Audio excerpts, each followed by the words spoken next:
Okay guys, as promised, here's the inner frame review for the Gundam Mark II Titans prototype. Gonna be quite different because I never actually reviewed an inner frame before, but I've been practicing.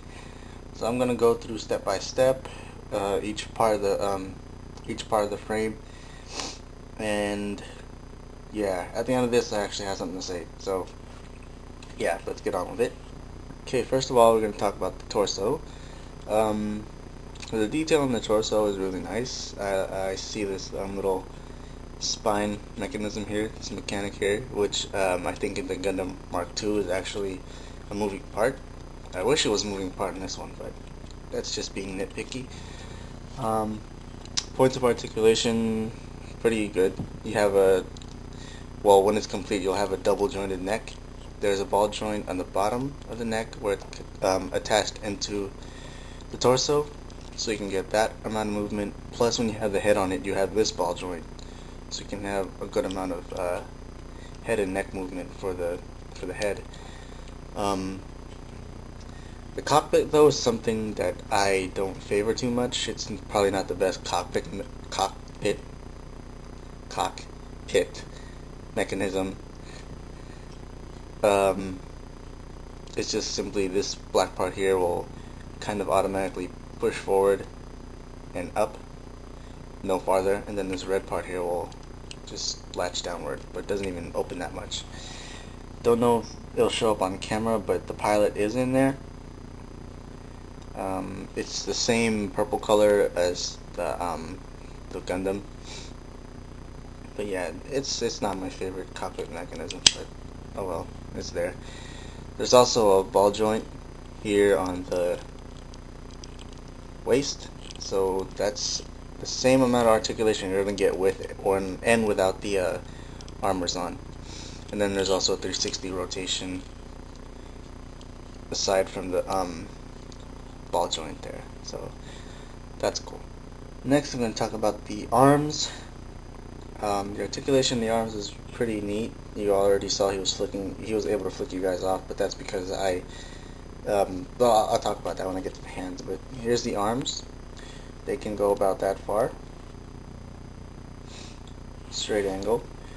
But there's also this separate joint that's attached into the torso, so you can go for a much farther reach. It'll rotate on the shoulder. It'll rotate below the shoulder. There's this little armor flap here. It's really delicate. That's about as far as it'll go. Any farther and it'll snap right off, and it's gonna be all bad for you. I did that earlier to see how far it would go. I almost broke it off. I don't think it was this one. You can see the scar right there. Now the elbow oh my god, elbow joint is really neat here. You got pretty much, you can get a full arm bend here, but the neat thing is this little piece of armor right here, and it'll attach to the forearm plate so that you can get a totally flush bend with no problem. So you have a point of articulation here. You got this, and watch that piece of plastic move. Yeah, and you got that. You got a complete bend. Now for the hands, like you guys saw in the beginning, it was able to flip you off, but that's only possible if you part these three fingers. Really easy to do. The only hard part is getting them back into the hand and closing it. That was a pain. So yeah, you can get a good amount of hand articulation here. It's all, aside from that, it's all a typical master grade hand, where you have also a point of articulation on the wrist. So go up and down, and it's also attached via ball joint, so you can get a wiggle. So that's just really neat. And this of course goes for both sides of the arms and hands.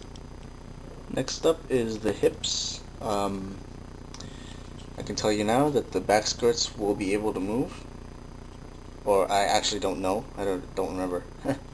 The side skirts will move, and they can lift all the way up to a straight angle. That's possible via peg and socket. remove this, and you can already tell that it is a ball and socket joint for the front skirts, and they are separate. And they can also move up pretty high. And kind of a weird pelvis joint here. I would prefer that it had the Gundam 00 lineup pelvis joint, but I guess I can understand why they would put this kind of joint on it. Basically what it does is it allows you to have farther leg movement in the front. So if you didn't catch that, all it did was pretty much that. The legs can go that far forward, even farther up with that pelvis mechanism, just like that. You can go back about that far, without the skirts of course, in and out, just that much. Kind of obstructed because of that chunk of plastic right there, but I don't really care about in and out movement on this kind of Gundam. The whole leg mechanism is pretty neat. You got a few points of armor shifting. Just gonna do it once, and you guys can watch when it happens, when and where it happens.